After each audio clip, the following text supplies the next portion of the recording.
You're not just tired. Most people don't realize how exhausted they actually are. Not because they're unintelligent, not because they're lazy, but because exhaustion has become normal. You wake up tired. You push through the day. You distract yourself at night. You sleep. Then you repeat it again. After a while, you stop questioning it. You start calling it being busy, adult life, just stress, a rough week. But deep down, you know something feels off. Not dramatic, not catastrophic, just a constant mental heaviness that never fully leaves. And what makes this difficult is that you can still function while feeling this way. You can answer messages, go to work, make jokes, post online, show up socially. From the outside, your life may look completely normal, but internally, something feels drained.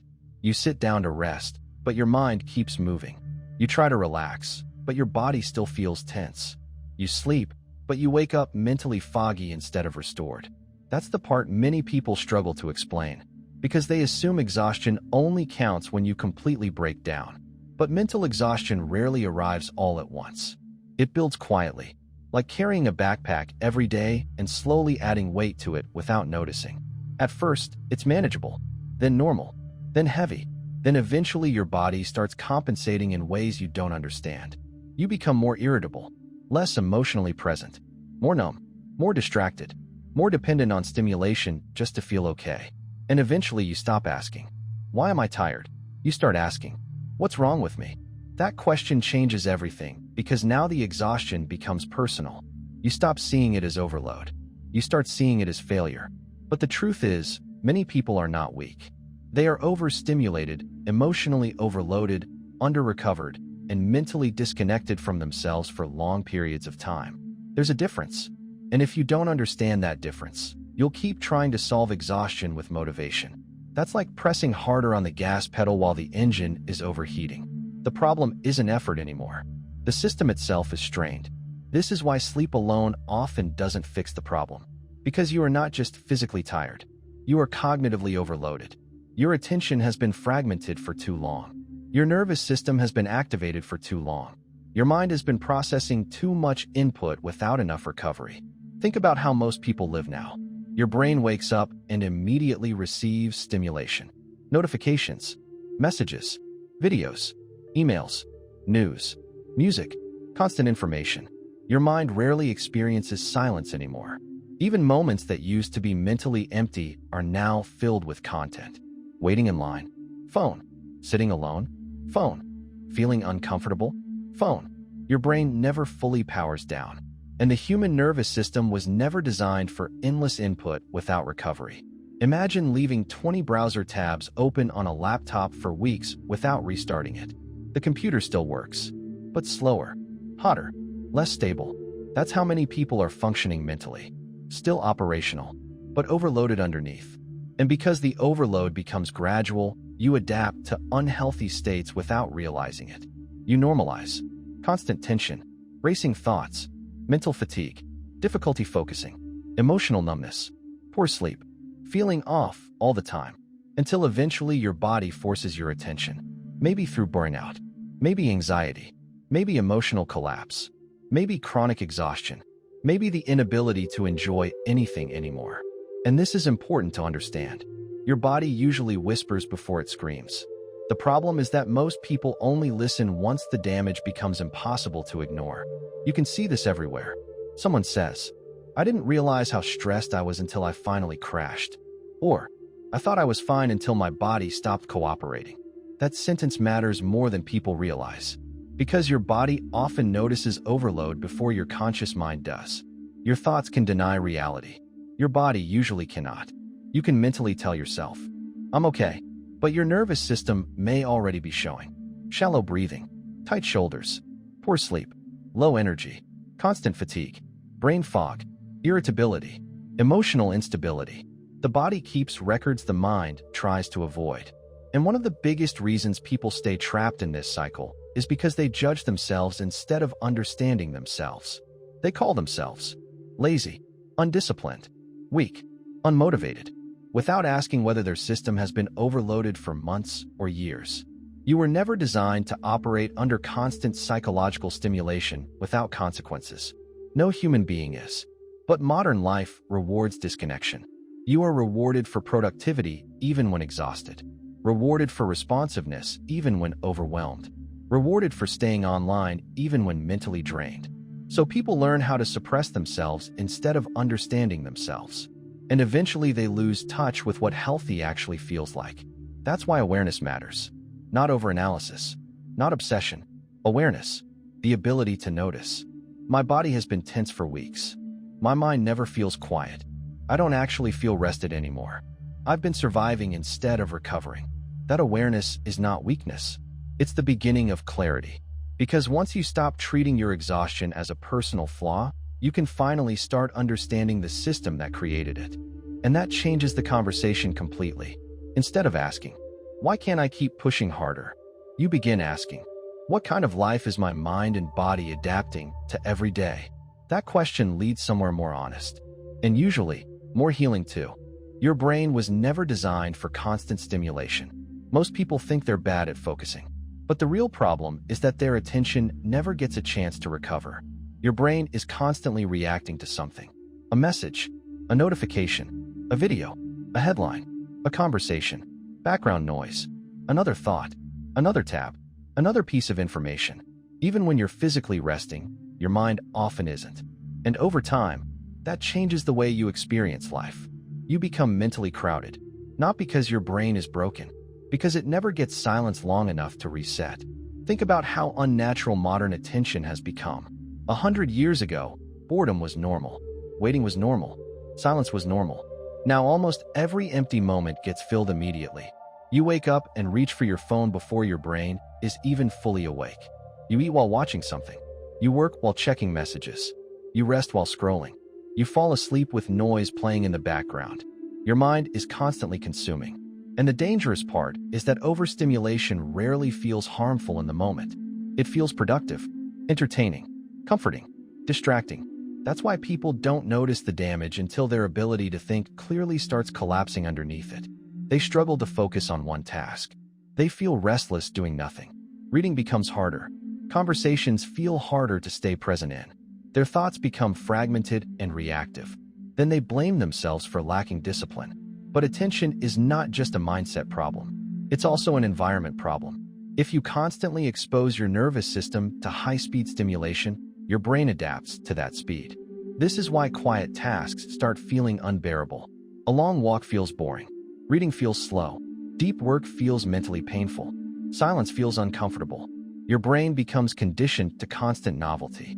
And once that happens, stillness can feel emotionally threatening. That's something most people misunderstand. Overstimulation doesn't only affect focus. It affects your relationship with yourself. Because silence is where unresolved thoughts finally become audible. When stimulation disappears, many people suddenly feel restless, anxious, empty, emotionally uncomfortable. Not because silence created those feelings. Silence revealed them. That's why many people stay constantly distracted. Not consciously, not intentionally, but because distraction protects them from having to sit inside their own mental state for too long. And modern technology makes this extremely easy. You no longer need to process discomfort. You can interrupt it instantly. Feeling lonely? Scroll. Feeling anxious? Watch something. Feeling emotionally overwhelmed? Consume more content. The problem is that constant interruption prevents emotional processing. Your brain never fully completes experiences anymore. It just jumps to the next input. Imagine trying to clean a room while someone keeps throwing new objects onto the floor every few seconds. That's how many people live mentally. No closure, no stillness, no mental digestion, just endless cognitive intake. And eventually the system becomes overloaded. Not dramatically, gradually. You notice it in subtle ways first. You struggle to sit through a movie without checking your phone. You can't focus on one thing for long. You feel mentally exhausted after doing nothing. Your thoughts feel scattered even during rest. This is important because many people confuse stimulation with recovery. They think, if I watch something, scroll, or distract myself, I'm relaxing. Sometimes you are, but often you are just replacing one form of mental activity with another. Real recovery usually involves reducing input, not constantly replacing it. That's why some of the most restorative moments feel strangely simple. Walking without headphones, sitting quietly, being fully present in conversation, doing one thing slowly, having moments where your brain is not being pulled in 10 directions at once. Your nervous system needs spaces where nothing is demanding your attention. Without that space, your mind stays in a low-level reactive state all the time. And eventually, your inner world starts feeling noisy even when the outside world is quiet. This is one reason people say things like, "I can't relax. My brain never stops. I don't know how to slow down anymore." It's not just emotional weakness. Your attention has been conditioned into constant activation. And the longer this continues, the harder it becomes to feel grounded inside your own life. Because attention shapes experience. Whatever repeatedly captures your attention begins shaping your emotional reality. If your attention is constantly fragmented, your inner world eventually becomes fragmented too. That's why protecting your attention is not just about productivity. It's about mental stability. It's about preserving your ability to think clearly, feel deeply, stay present, and actually experience your own life instead of endlessly reacting to it. And maybe the hardest realization is this. Many people are not exhausted because life itself is impossible. They are exhausted because their minds never truly get to rest inside it. You're living too much inside your head.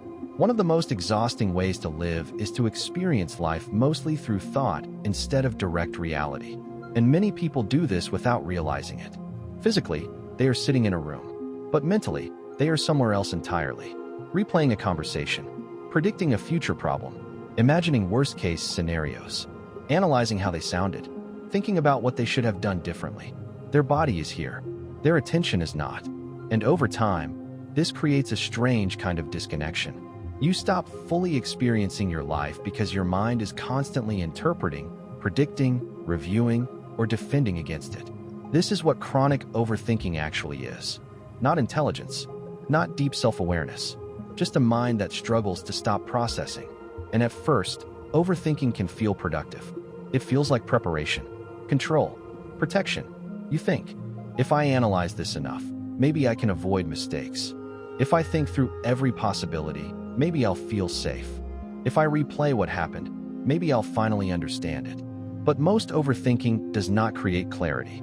It creates mental friction. The same thoughts loop repeatedly without resolution. And your body pays for that loop even if nothing dangerous is happening externally. This is something many people misunderstand about anxiety and mental exhaustion. Your nervous system reacts to perceived threat, not just actual threat.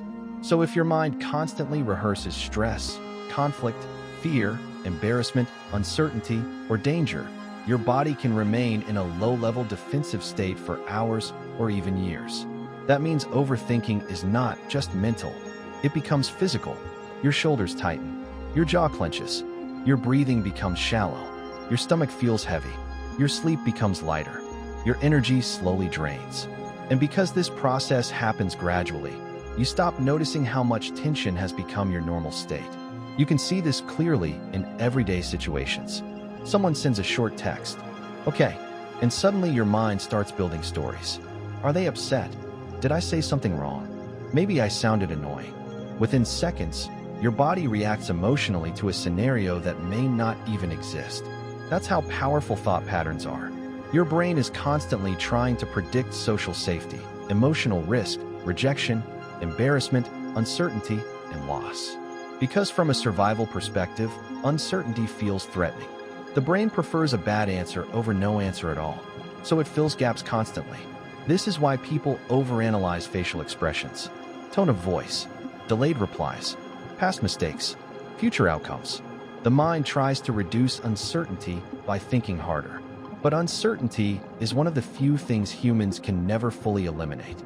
And when people refuse to accept that reality, they trap themselves inside endless mental simulation.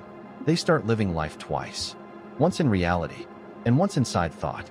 That second version becomes exhausting, especially because the mind has no natural stopping point. Reality eventually ends conversations. Thoughts do not. You can replay one awkward moment for years if you keep feeding it attention. And modern life quietly amplifies this problem. You now have endless opportunities to compare yourself, overanalyze yourself, and mentally monitor how you are perceived. Social media especially trains people into constant self-observation. How do I look? How do I sound? What do people think of me? Am I behind? Am I doing enough? This creates a state where people are rarely fully present because part of their attention is always evaluating themselves from the outside, like being both the actor and the audience at the same time. That split becomes mentally exhausting, and eventually many people lose the ability to simply exist without mentally narrating themselves. This is why simple experiences start feeling distant. You eat while thinking, walk while thinking, talk while thinking, rest while thinking. Your mind becomes louder than your actual life. And the dangerous part is that chronic overthinking can slowly convince you that thinking equals control. But some things do not improve through more mental processing. They improve through action, rest, acceptance, conversation, boundaries, recovery, presence. Sometimes clarity comes after you stop mentally wrestling with something, not before. That's difficult for overthinkers because uncertainty feels emotionally unsafe.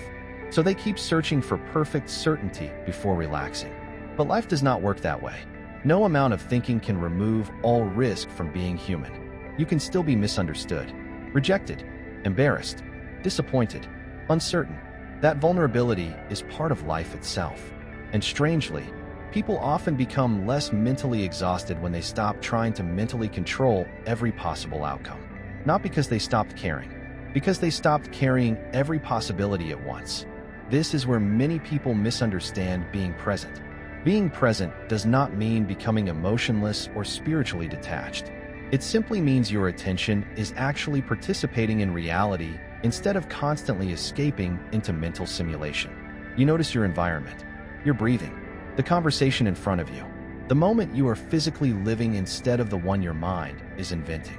That sounds simple, but for someone trapped in chronic overthinking, it can feel deeply unfamiliar because they've spent years treating thought as survival. And this is the real cost of living too much inside your head. You slowly lose direct contact with your own life. You become mentally busy but emotionally absent, mentally active but physically disconnected, constantly thinking, rarely arriving. And eventually exhaustion appears not because life itself was too heavy, but because your mind never stopped carrying realities that never fully happened. Your body keeps the score before your mind understands. Most people think stress is something that exists only in the mind. A bad thought, a difficult emotion, an anxious feeling. But stress becomes physical long before most people consciously recognize what's happening. That's why your body often notices overload earlier than your thoughts do. Your mind can deny exhaustion. Your body usually cannot.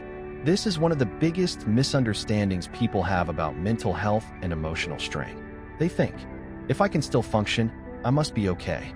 But functioning and being well are not the same thing. You can still answer emails while emotionally overwhelmed. You can still smile while mentally exhausted. You can still go to work while your nervous system is overloaded.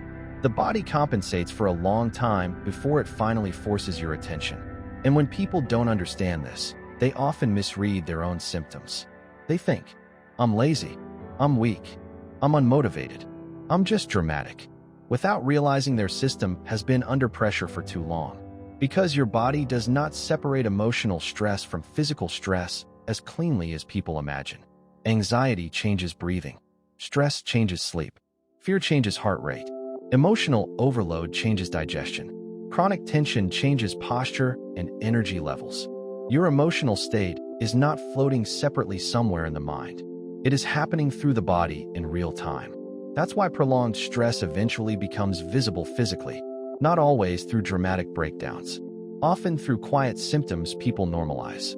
Constant fatigue, tight shoulders, jaw clenching, brain fog, poor sleep, headaches, low energy, stomach issues, shallow breathing, difficulty relaxing. These are not random. They are signals. The body is constantly communicating its state. Most people just learn to ignore the language. Think about how often people override basic physical feedback. Tired? Drink caffeine. Emotionally overwhelmed? Distract yourself. Anxious? Push through it. Exhausted? Call yourself lazy and keep going. The modern world trains people to disconnect from internal signals in order to maintain external performance. And eventually, many people lose the ability to recognize what their body has been trying to say for years. You can see this clearly in burnout. Burnout rarely happens suddenly.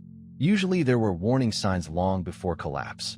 Difficulty concentrating, emotional numbness, increased irritability, constant tiredness, loss of motivation, feeling detached from life, struggling to recover even after rest. But because the person keeps functioning, they convince themselves the problem isn't serious. Until one day the body stops cooperating. That moment often feels confusing. People say things like, "I don't know why I crashed. This came out of nowhere. I was handling everything fine." But most of the time, the body had been sending signals long before the breakdown arrived. The person just became too disconnected to hear them. And this disconnection creates another problem. People stop trusting themselves. Because when you repeatedly ignore your own internal state, you lose awareness of your limits. You stop noticing when you need rest, when stress is building, when your emotional capacity is shrinking, when your nervous system is overloaded. So you continue pushing past healthy boundaries until your body forces a stop. This is why awareness matters so much. Not because you should obsess over every emotion or sensation, but because awareness allows earlier intervention. You notice tension before panic, exhaustion before burnout, stress before collapse, and this changes the way you respond to yourself. Instead of treating symptoms like personal failures, you start asking better questions. What conditions has my body been adapting to? What have I normalized that shouldn't feel normal? What signals have I been overriding for too long? Those questions create self-understanding instead of self-judgment. And self-understanding matters because the body responds differently when it feels safe versus when it feels threatened. This is something people rarely think about. Your nervous system is constantly asking one core question: am I safe right now? Not only physically, emotionally, and psychologically too. If your environment constantly creates pressure, uncertainty, overstimulation, fear, conflict, or emotional suppression, your body adapts around survival. That adaptation changes focus, energy, sleep, emotion, memory, motivation, attention. Over time, survival mode becomes your baseline. And many people become so accustomed to living this way that calmness itself starts feeling unfamiliar. Rest feels uncomfortable. Stillness feels strange. Doing nothing creates guilt. Silence creates anxiety. Why? Because the body became conditioned to constant activation. This is why healing is not only mental. You cannot think your way out of a nervous system that has been overloaded for years while continuing the same patterns that created it. The body needs different conditions, different rhythms, different levels of pressure, different forms of recovery. And this does not mean your body is fragile. It means your body is adaptive. It responds to repeated experiences. If you repeatedly live under stress, your body adapts to stress.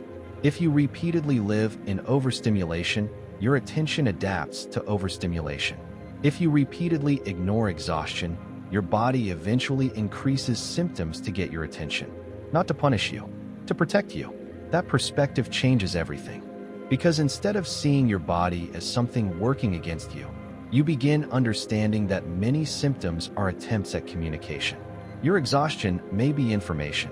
Your anxiety may be information. Your tension may be information. Your emotional numbness may be information. The goal is not to fear every signal. The goal is to stop living so disconnected from yourself that your body has to scream before you finally listen. And maybe one of the most important realizations is this: your body is not just carrying your life. It is carrying your experiences too. Every unresolved stress, every prolonged pressure, every environment you adapt to, every emotional state you repeatedly live inside. Your body remembers what your mind tries to move past quickly. That's why real recovery is not just about getting through life. It's about learning how to stop fighting your own internal signals long enough to understand what they've been trying to tell you all along. The modern world is quietly draining you. One of the hardest things to recognize about modern life is that many of the things exhausting you are considered normal. That's what makes them dangerous. If something feels obviously harmful, your mind reacts quickly. But when exhaustion becomes culturally accepted, people stop questioning it. They assume, this is just life now. Constant notifications, constant comparison, constant urgency, constant pressure to improve yourself, constant access to everyone's opinions, problems, achievements, and emotions. Your nervous system absorbs far more than you consciously realize. And because the overload is spread across hundreds of small moments every day, most people never connect the dots. They don't notice how mentally expensive modern life has become. Think about how many things compete for your attention daily. Apps are designed to keep you emotionally engaged. News cycles are built around urgency and outrage. Social platforms reward comparison and performance. Work follows people home through their phones. Even rest is often turned into content consumption. Your brain rarely experiences true separation anymore. There is always something pulling at you psychologically, even when nothing is physically happening. That's important to understand. Human beings were not designed to process endless streams of information about hundreds or thousands of people every day. But now you can wake up and instantly consume someone else's success, someone else's opinion, someone else's crisis, someone else's lifestyle, someone else's productivity, someone else's appearance, before you've even fully entered your own day. And this changes people internally more than they realize. Comparison becomes automatic. You begin measuring your ordinary life against curated fragments of everyone else's. Their highlights become your baseline. So even when your life is objectively stable, your mind still feels behind.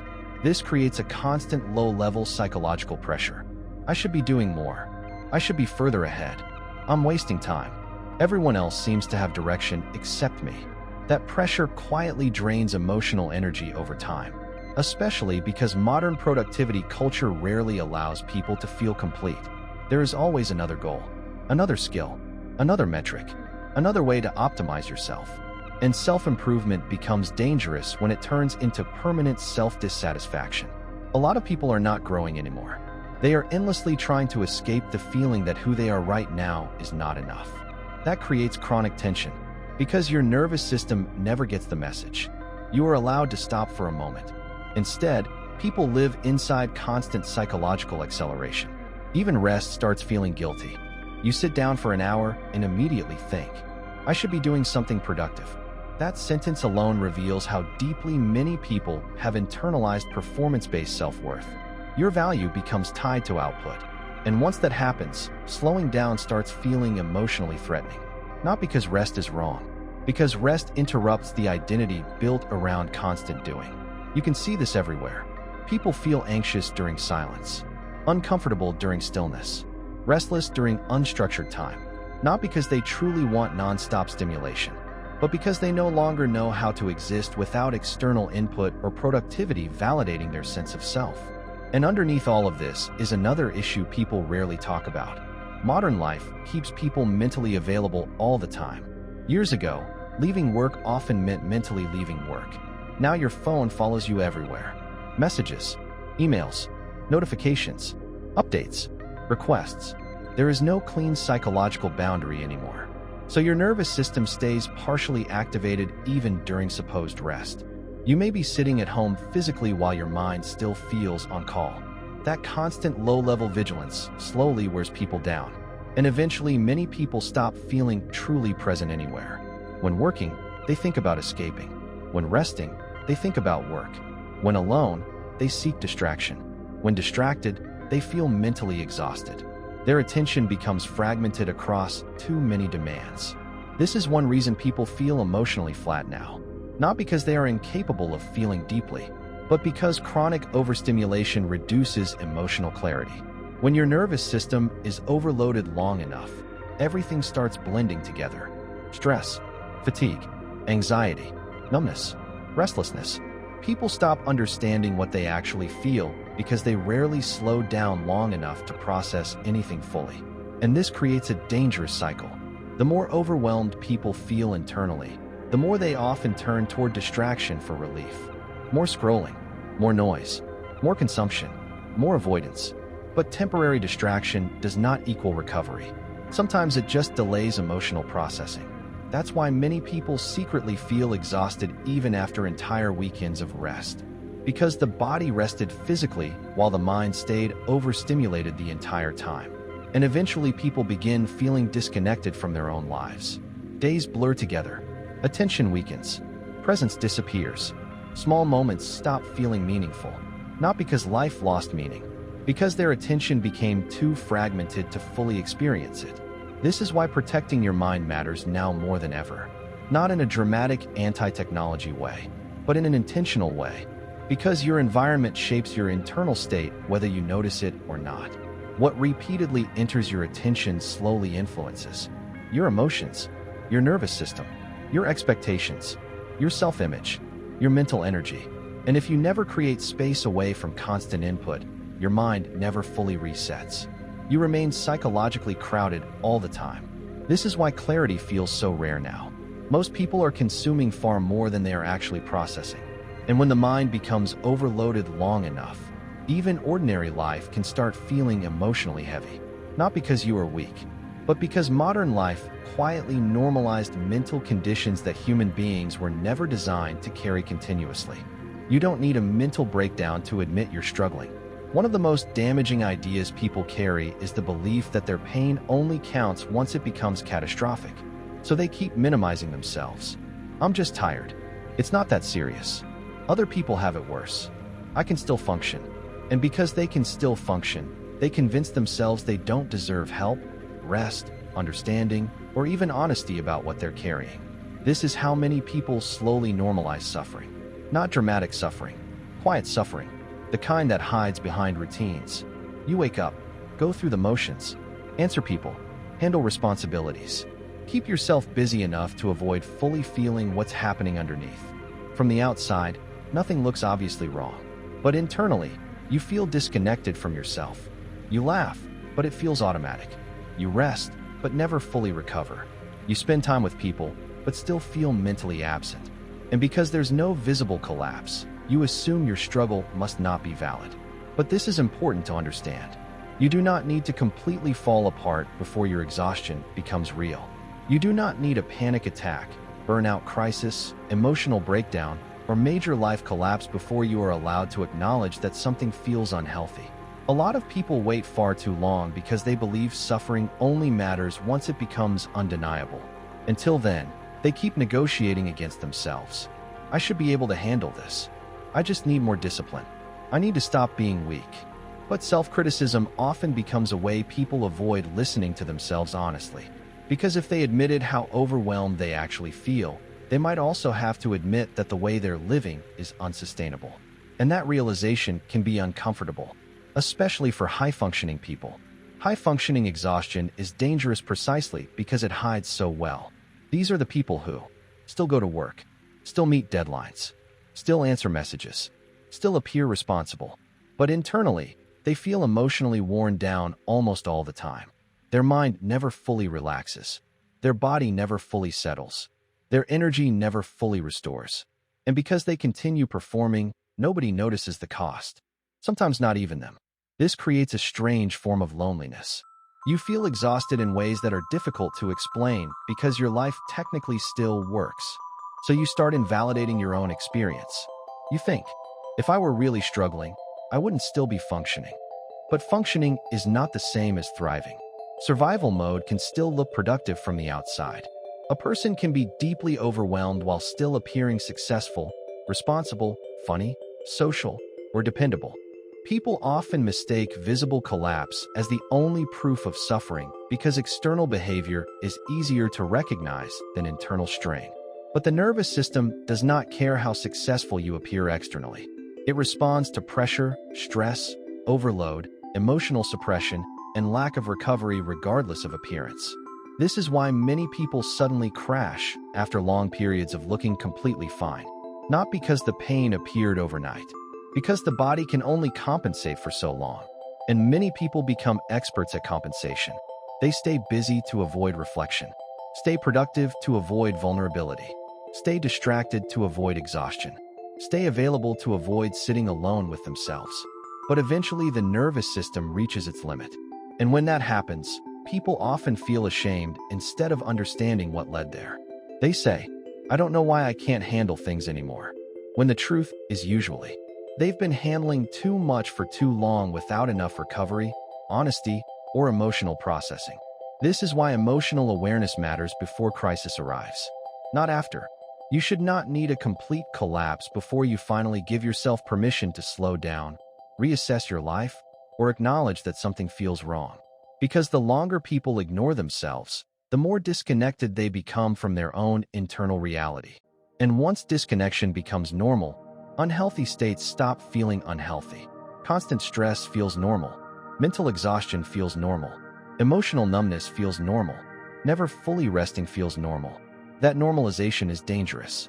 Not because it destroys people instantly, because it slowly erodes their relationship with themselves over time. And eventually, many people wake up feeling emotionally distant from their own lives without understanding how they got there. This is one reason small moments of honesty matter so much. Not dramatic life transformations. Honesty, being able to admit, I'm more exhausted than I thought. My body has been carrying stress for a long time. I haven't really felt mentally rested in months. I keep pushing myself because I'm afraid to slow down. Those moments matter because awareness interrupts denial. And denial is exhausting. Pretending you're okay requires energy too.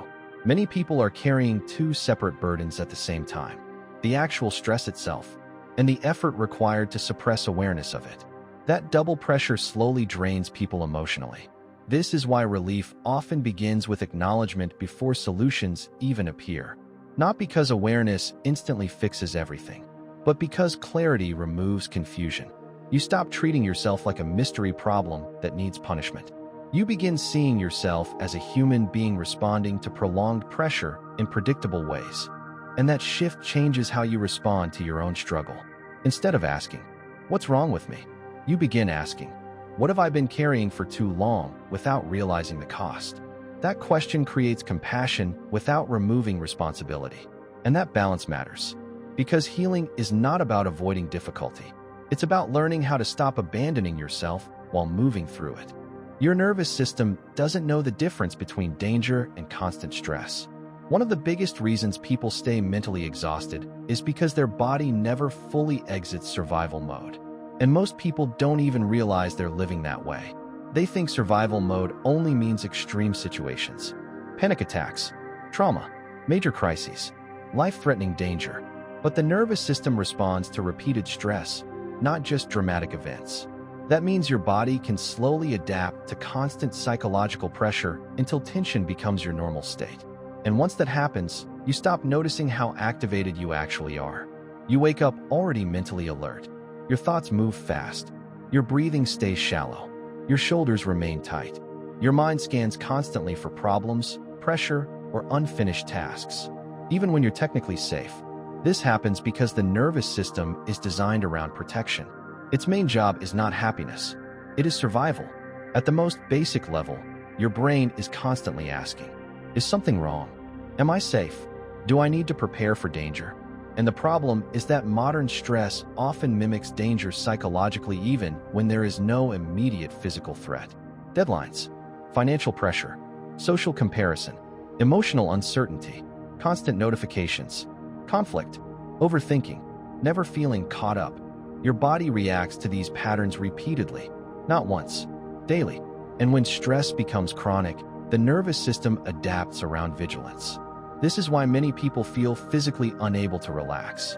Not because they are choosing stress consciously, because their body has been conditioned into constant readiness. You can see this clearly when someone finally has free time, but still cannot settle down. They sit in silence and immediately feel restless, guilty, anxious, uncomfortable. Their body has spent so long operating under stimulation and pressure that stillness itself starts feeling unsafe. That's an important realization. Sometimes people are not addicted to productivity. They are addicted to avoiding the discomfort that appears when they finally slow down. Because once movement stops, unresolved exhaustion becomes visible. This is why many people keep themselves constantly busy, not because they truly enjoy nonstop activity, but because stillness confronts them with feelings they've postponed for too long. And the nervous system remembers those postponed feelings even when the conscious mind avoids them. This is where chronic stress quietly changes people over time, not only emotionally, physically too. Sleep becomes lighter, recovery becomes harder, focus weakens, patience shrinks, small problems feel overwhelming, and eventually people begin reacting to ordinary life as if everything carries urgency. A delayed message feels threatening, a mistake feels catastrophic, a normal responsibility feels emotionally heavy. Their nervous system becomes hypersensitive because it has spent too much time in defensive mode. This is why exhausted people often become emotionally reactive in ways they don't understand. It's not always because they are irrational. Sometimes their internal system simply has no remaining capacity. Think about how differently you interpret life when deeply rested versus deeply stressed. When rested, you think more clearly. Small problems feel manageable. You respond instead of react. Your emotions feel more stable. But when exhausted, everything feels heavier. You become less patient. Your thoughts become harsher. Your emotions become more volatile. The external world may be exactly the same, but your nervous system changes your perception of it. That's why mental exhaustion is not just in your head. Your body influences the quality of your thinking constantly. And unfortunately, many people try to solve nervous system overload with more pressure. They shame themselves for struggling, force more productivity, ignore recovery, push through exhaustion. But survival mode does not disappear because you criticize yourself harder.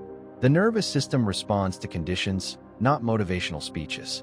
This is why healing often feels frustratingly slow, because your body learns through repetition. Repeated stress conditions the nervous system toward tension. Repeated safety conditions it toward calm. And safety is not only physical. It can also come from consistent rest, healthy routines, supportive relationships, emotional honesty, reduced overstimulation, slower rhythms, predictable recovery. These things may sound simple, but simplicity is often what overloaded systems need most. The problem is that modern culture rarely respects slow recovery. People want immediate transformation, instant clarity, instant motivation, instant healing, but nervous systems do not usually change overnight, especially after years of chronic activation. Imagine revving a car engine aggressively for years without proper maintenance. You cannot expect it to immediately run smoothly the moment you stop. The system needs recovery time. Human beings are not different. Your body adapts to the conditions you repeatedly live inside. That means your environment matters. Your habits matter. Your sleep matters. Your stress levels matter. Your emotional suppression matters.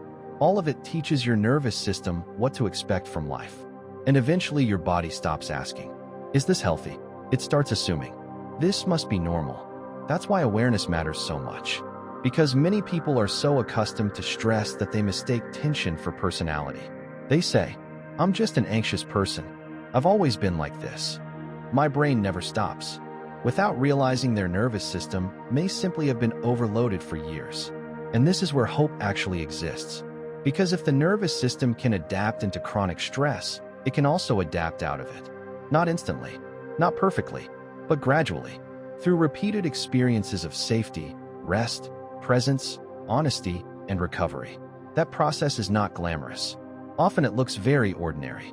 Sleeping properly, slowing down, breathing deeply, spending time away from overstimulation, learning not to panic over every thought, allowing rest without guilt, creating environments that stop exhausting you constantly.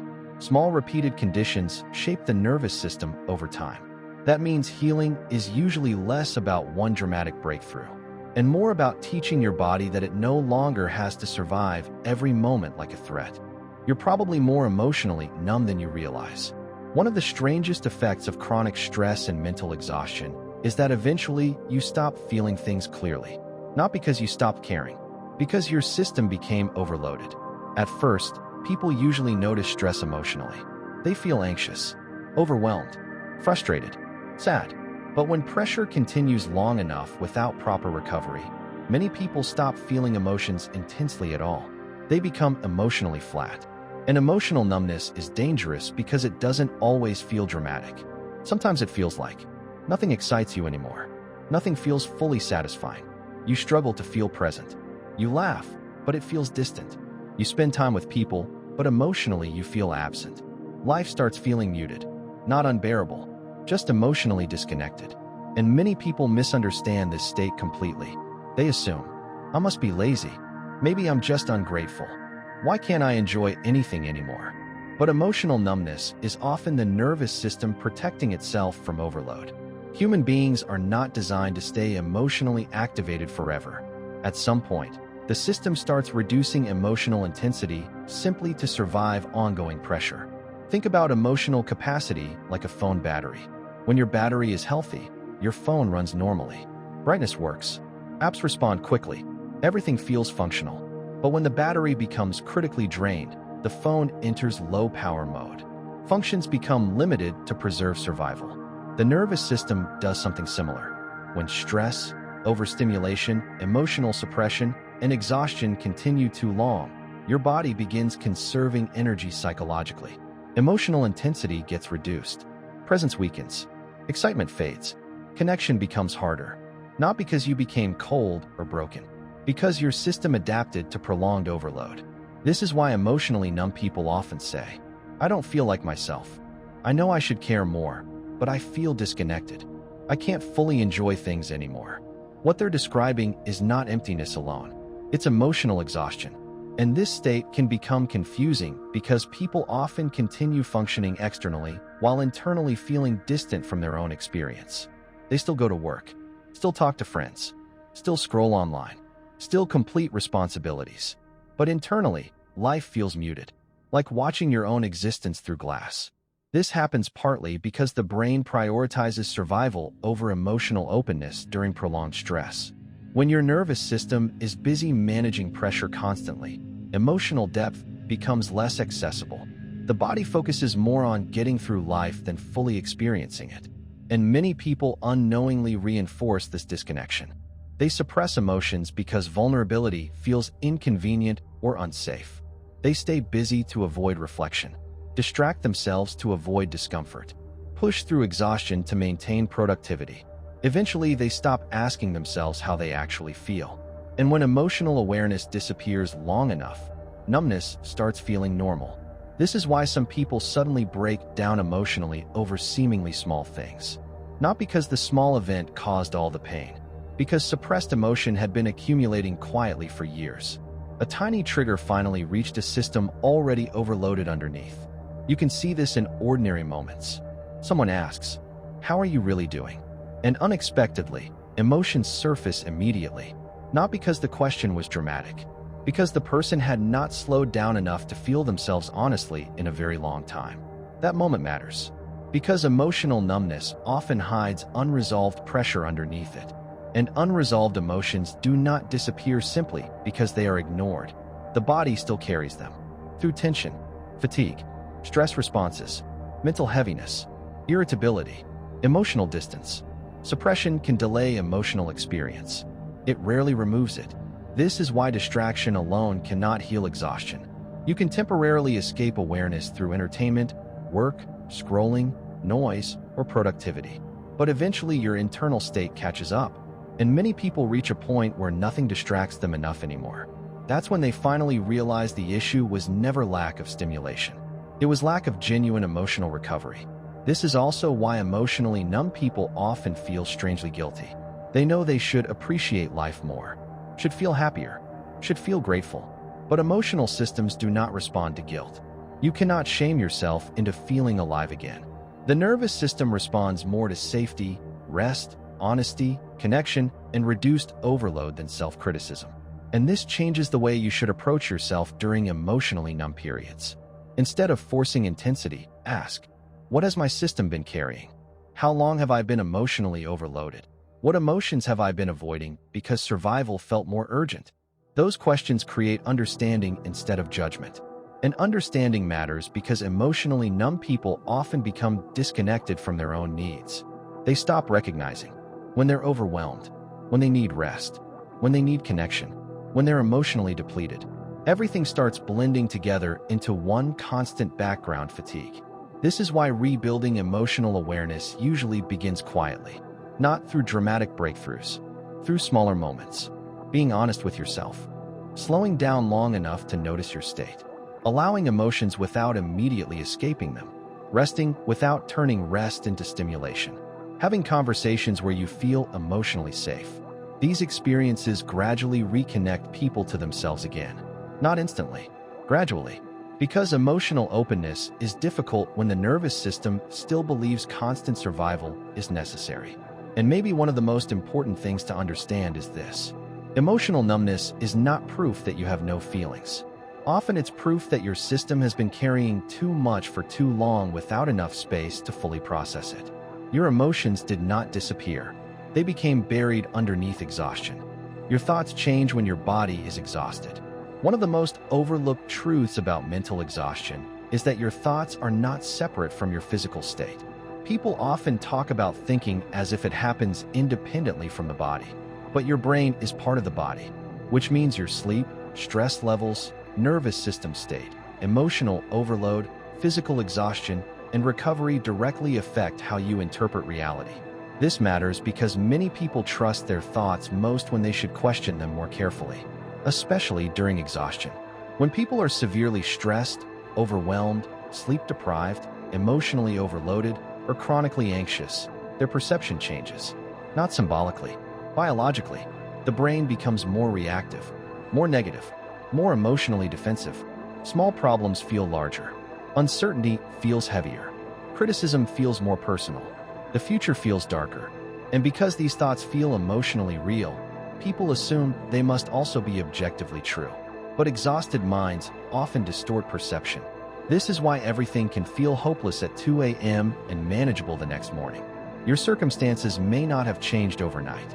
Your nervous system state did. That shift alone changes how reality feels internally. Most people underestimate how much physical exhaustion influences emotional interpretation. Think about how different your thoughts become after. Poor sleep, constant stress, emotional conflict, weeks without proper recovery. Your patience shrinks. Your emotional tolerance lowers. Your mind becomes harsher toward yourself. Things that normally feel manageable suddenly feel impossible. And when people don't understand this connection, they start believing every exhausted thought represents permanent truth. They think, my life is falling apart. I'll never figure things out. Something is wrong with me. I'm failing. But sometimes the mind is not revealing deep truth. Sometimes the system is simply overloaded. That distinction matters enormously. Because exhausted thinking often feels convincing precisely because the body is under strain. When your nervous system feels unsafe, the brain starts scanning more aggressively for danger, failure, uncertainty, rejection, and threat. This is a survival mechanism. The brain prioritizes problem detection during stress because survival systems care more about protection than optimism. That means exhaustion naturally biases perception toward negativity. And you can see this clearly in everyday life. Someone gets poor sleep for several nights. Suddenly, their emotions feel heavier. Their focus weakens. Small frustrations become overwhelming. Their confidence drops. Their self-talk becomes harsher. The external world may remain exactly the same. But internally, reality feels different because the body is functioning differently. This is why emotionally exhausted people often become trapped inside negative thought loops. Their physical state continuously reinforces the emotional tone of their thinking. Stress increases tension. Tension increases mental reactivity. Mental reactivity increases negative thinking. Negative thinking increases stress again. The cycle feeds itself. And many people misinterpret this loop as personal weakness. But the brain is not operating in isolation. It responds to conditions. That's why self-awareness becomes important during difficult mental states. Not every thought deserves equal trust, especially thoughts generated from chronic exhaustion. This does not mean your feelings are fake. It means your perception may be narrowed by overload. For example, think about how differently you interpret life after a deeply restorative vacation, a full night of sleep, meaningful connection, or a calm week away from pressure. Suddenly, you think more clearly. Problems feel more manageable. Your emotions stabilize. Your perspective widens. Hope becomes easier to access. What changed? Not necessarily your entire life. Your internal state changed. This is why people often search for psychological solutions to problems that are partly physiological. They try to think themselves out of exhaustion while continuing lifestyles that constantly overload the body. But the mind cannot stabilize properly inside chronically unstable conditions. Eventually, the system pushes back. And one of the most dangerous effects of prolonged exhaustion is how it changes self-identity. People stop saying, "I'm overwhelmed." They start saying, "I am broken." That shift becomes psychologically heavy because temporary states start feeling permanent. A difficult season becomes an identity. This is why recovery matters so much. Not because recovery magically removes all problems, but because recovery restores perspective. A regulated nervous system interprets reality differently than an exhausted one. You think differently when your body feels safe. You perceive differently when your mind is rested. You respond differently when your nervous system is stable. That doesn't make your struggles imaginary. It means your state influences your interpretation of those struggles more than you realize. And this is where compassion becomes important, because many people attack themselves during the exact moments their system needs support most. They call themselves lazy during burnout, weak during overload, undisciplined during exhaustion, without recognizing that their body has been carrying prolonged pressure for far too long. Imagine criticizing someone trying to run a marathon while severely dehydrated. That would seem irrational, but people do this psychologically every day. They expect clarity without rest, emotional stability without recovery, patience without sleep, presence without regulation. Eventually, the body cannot maintain that imbalance anymore. And when people finally collapse emotionally, they often think, "I lost myself." But often they didn't lose themselves. They lost access to stable perception because exhaustion consumed too much of their internal capacity. That realization changes how you approach difficult thoughts completely. Instead of immediately believing every harsh conclusion your mind produces during exhaustion, you begin asking, what state is my body in right now? How long have I been overloaded? What would this situation feel like if my nervous system were rested? Those questions create space between you and the mental spiral. And that space matters, because exhausted thoughts feel permanent while you are inside them. But many of them soften once the body finally experiences enough safety, rest, recovery, and emotional regulation again. And maybe one of the most important lessons here is this. Sometimes the darkest version of reality is not objective truth. It's what reality looks like through an exhausted nervous system. You were never meant to live like a machine. A lot of people secretly treat themselves like systems instead of human beings. Not intentionally, conditionally. They believe their worth depends on how much they produce, how efficient they are, how emotionally composed they appear, and how consistently they can keep going without slowing down. So they build lives around output instead of sustainability. And at first, this can look impressive. You become productive, reliable, disciplined, high-functioning. People compliment your work ethic, your consistency, your ability to handle everything. But underneath that image, something dangerous can quietly happen. You stop relating to yourself like a human being with limits. You start relating to yourself like a machine that should always perform. And machines only matter when they function. That mindset changes the way people respond to their own exhaustion. Instead of asking, "What do I need right now?" they ask, "How do I force myself to keep going?" That difference matters more than most people realize. Because once your identity becomes built around performance, rest starts feeling psychologically uncomfortable. Not because rest is wrong, because slowing down threatens the identity you've built around constant doing. You can see this clearly in how people talk to themselves. When exhausted, they rarely say, "I've been under too much pressure." Instead, they say, "I'm falling behind. I'm becoming lazy. I need to push harder." Even recovery becomes performance-based. People optimize sleep to work more, exercise to become more productive, meditate to perform better, rest only when exhaustion becomes impossible to ignore. The goal is rarely genuine well-being. The goal is returning to productivity faster. And this creates a dangerous cycle where people only value themselves when they are useful. So they disconnect from basic human needs: rest, slowness, emotional processing, play, silence, connection, recovery. Anything that does not produce visible results starts feeling unnecessary. But human beings are not designed for non-stop optimization. You are not software. You are a biological, emotional, psychological system that requires cycles of effort and recovery to function well. And ignoring that reality always creates consequences eventually. Because the body keeps track of imbalance. The nervous system keeps track. The mind keeps track. The emotions keep track, even if your schedule does not. This is why many highly productive people eventually feel strangely empty. Externally, they may appear successful. Internally, they feel disconnected from themselves. Because achievement without internal stability eventually becomes emotionally hollow. And modern culture quietly reinforces this problem constantly. People are praised for overworking, admired for sacrificing sleep, rewarded for constant availability, celebrated for being busy. Meanwhile, exhaustion gets normalized. Burnout becomes a personality trait. Stress becomes a status symbol. Rest becomes something people feel guilty for needing. And over time, people begin abandoning themselves in order to maintain external performance. That abandonment often happens gradually. You ignore tiredness, ignore stress, ignore emotional overload, ignore anxiety, ignore physical tension, until eventually you stop recognizing your own limits entirely. And when the body finally pushes back, people often react with frustration instead of understanding. They say, "Why can't I keep up anymore?" Without realizing they've been asking a human nervous system to operate like an emotionless machine for years. No system can sustain that indefinitely. Not physically, not emotionally, not psychologically.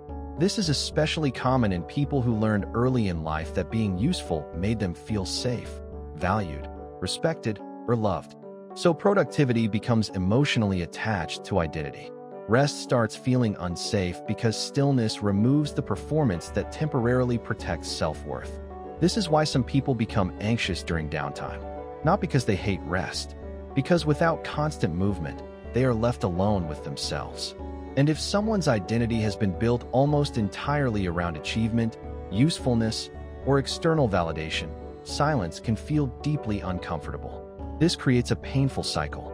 The more disconnected people feel internally, the more they chase external productivity to compensate.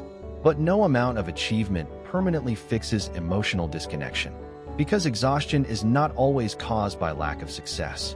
Sometimes it's caused by lack of internal balance. And eventually, many people realize something difficult. They spent years building a life that looked functional externally, while quietly destroying their ability to feel internally stable. That realization can feel painful at first, but it also creates clarity. Because once you stop treating yourself like a machine, you begin asking different questions. Not, how do I maximize every second of my life? But, what kind of life allows me to stay mentally, emotionally, and physically healthy long-term? That question changes priorities completely. Suddenly, sleep matters differently. Boundaries matter differently. Attention matters differently. Rest matters differently. Relationships matter differently. Because sustainability becomes more important than endless performance. And sustainability is not weakness. It's intelligence. A sustainable life allows your nervous system to recover instead of constantly surviving. It allows your mind to stabilize instead of constantly reacting. It allows your emotions to breathe instead of being permanently suppressed beneath productivity. This does not mean avoiding ambition. It means understanding that ambition without recovery eventually becomes self-destruction. You can work hard without abandoning yourself. You can pursue goals without treating exhaustion like failure. You can grow without building your identity entirely around output. That balance matters. Because a human life is not supposed to feel like an endless emergency project you are constantly trying to optimize. And maybe one of the most freeing realizations is this. Your value as a person does not decrease the moment your body asks for rest. That is not weakness.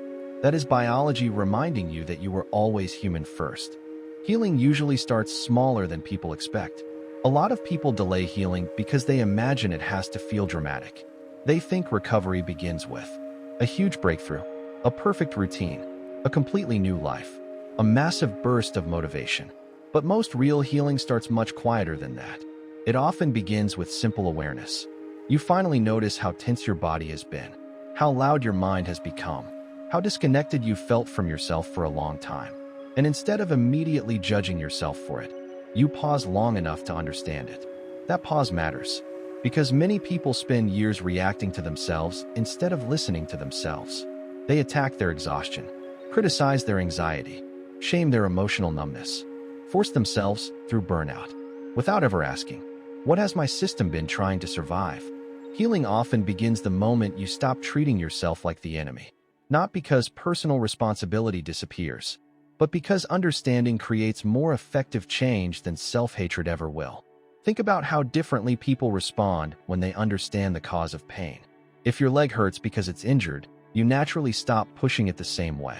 But emotionally, people often do the opposite. The more exhausted they become, the harsher they treat themselves. That only increases internal stress, and stress rarely heals stress. This is why recovery usually begins with reducing unnecessary pressure before adding more improvement strategies. Not everything requires optimization first. Sometimes your nervous system simply needs less overload, less stimulation, less self-criticism, less constant urgency, less emotional suppression, less mental noise. Modern culture constantly teaches people to add more productivity, more habits, more goals, more information, more self-improvement. But exhausted systems often need subtraction before addition. That realization changes the way you approach healing completely. Instead of asking, "What else should I force myself to do?"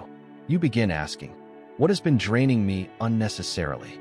What conditions keep my nervous system overloaded? What patterns keep disconnecting me from myself?" Those questions create clarity. And clarity matters because many people try to heal while continuing the exact lifestyle patterns damaging them. They seek peace while overstimulating themselves daily. Seek rest while never slowing down mentally. Seek emotional stability while ignoring exhaustion completely. Eventually, the body resists. Because healing is not only about adding positive habits, it's also about removing patterns that keep the nervous system trapped in survival mode. This is why recovery often feels less exciting than people expect.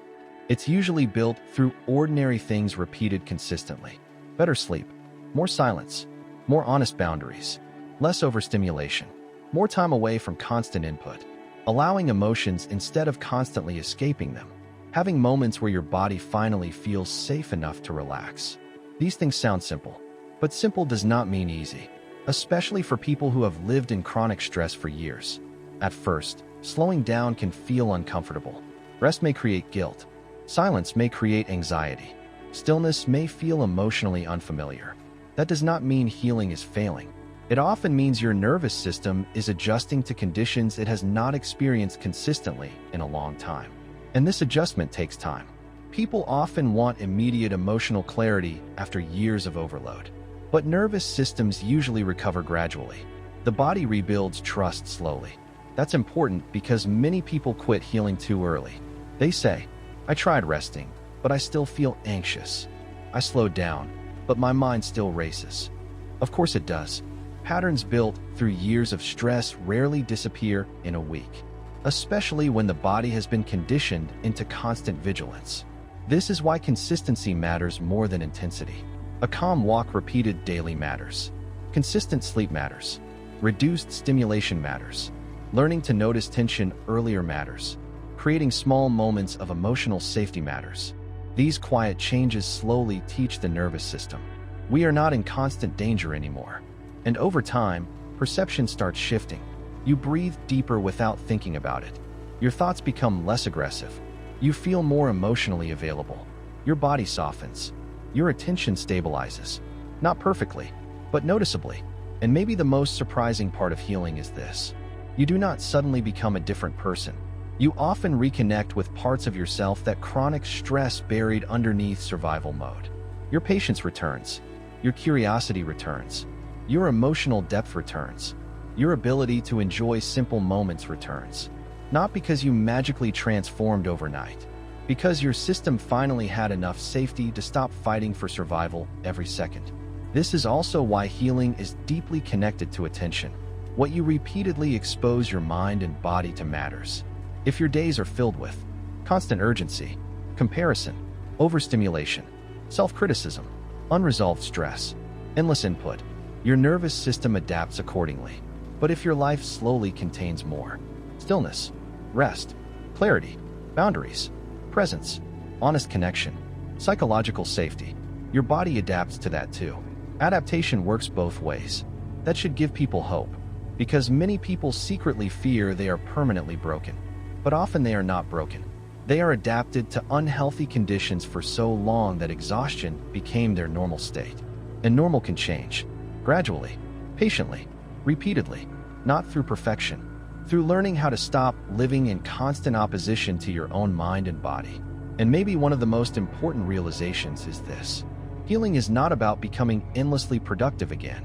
It's about becoming internally stable enough to fully participate in your own life again. You don't need to escape life. You need to stop fighting yourself inside it. A lot of people secretly believe peace only exists somewhere else. After the next achievement, after leaving their current situation, after fixing every problem, after becoming a better version of themselves. So they keep postponing rest internally. They tell themselves, Once things calm down, then I'll relax. Once I figure my life out, then I'll feel okay. Once I become more disciplined, successful, attractive, stable, productive, or healed, then I'll finally breathe.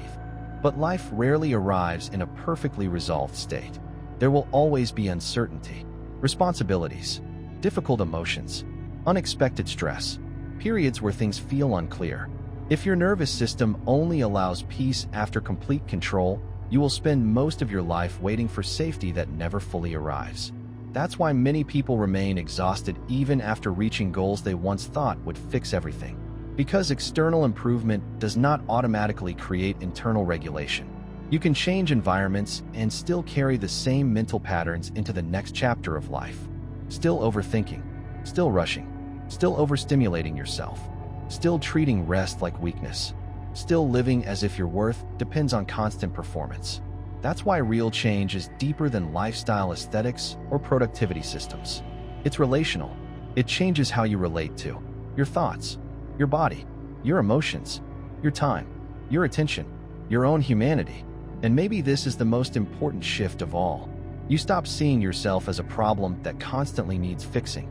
That mindset quietly destroys people. Because when your entire identity revolves around self-correction, you never actually experience your own life. You only experience endless self-monitoring. Every moment becomes evaluation. Am I doing enough? Am I improving fast enough? Am I falling behind? What's wrong with me now? That constant internal pressure becomes exhausting. And eventually, many people realize they've spent years trying to optimize themselves into feeling worthy of peace instead of learning how to access peace while still imperfect and human. That realization changes everything. Because healing is not becoming flawless. It's becoming less hostile toward yourself while living real life. It's learning how to move through stress without abandoning your body. Move through uncertainty without mentally destroying yourself. Move through difficulty without turning every struggle into proof that you are failing as a person. That does not mean ignoring responsibility. It means separating self-worth from constant internal punishment. And this shift becomes practical in everyday life. You stop filling every empty second with stimulation. You stop treating exhaustion like a character flaw. You start protecting your attention more carefully. You notice tension earlier. You create boundaries before collapse forces them. You allow rest before burnout demands it. Not perfectly, more consciously. That difference matters. Because sustainable peace is usually built through smaller daily choices repeated consistently. How you sleep, what you consume mentally, who you spend time around, whether your body ever experiences stillness, whether your nervous system ever experiences safety, whether your attention belongs to you or constantly belongs to everything around you. These things shape emotional life more than most people realize. And slowly, life begins feeling different. Not because all stress disappears, because your internal relationship with stress changes. You recover faster. You notice yourself sooner. You stop spiraling as deeply. You feel more emotionally present. Your body softens instead of constantly bracing against life. That's when many people finally realize something surprising. Peace was never about escaping reality completely. It was about no longer living in constant opposition to themselves while experiencing reality. And this is where many people misunderstand healing. Healing is not becoming someone who never struggles again. It's becoming someone who can struggle without losing themselves completely inside it. That is a very different kind of strength. A quieter strength. Not built on suppression. Not built on endless productivity. Not built on pretending to be unaffected. Built on awareness, regulation, honesty, recovery, presence, and maybe most importantly, self-respect. Because self-respect is not only confidence. Sometimes self-respect is recognizing, I cannot keep living in ways that continuously damage my mind and body. That realization becomes a turning point. Not because life suddenly becomes easy, because you stop normalizing your own suffering. You stop glorifying burnout. Stop worshiping exhaustion. Stop treating chronic stress as proof that you're trying hard enough. You begin understanding that a meaningful life is not built only through achievement. It's also built through the quality of your internal experience while living it. That changes priorities. Presence matters more. Sleep matters more. Attention matters more. Calmness matters more. Emotionally safe relationships matter more. Time away from noise matters more. Because eventually you realize, Your life is not only made from what you accomplish, it is also made from what your nervous system repeatedly experiences every single day. And maybe that's the deeper meaning behind all of this. Your body has been moving life through you every second this entire time. Not mechanically, not emotionally disconnected, not as a machine built only to produce. As a living system constantly adapting to the environments, pressures, thoughts, emotions, habits, and attention patterns surrounding it. And if you ignore that reality long enough, your body eventually forces awareness through exhaustion. Not to punish you, to protect you. Because underneath all the pressure, overstimulation, overthinking, emotional suppression, and survival patterns, your system has been trying to bring you back to balance all along. The question is whether you're finally willing to listen before your body has to scream for your attention again.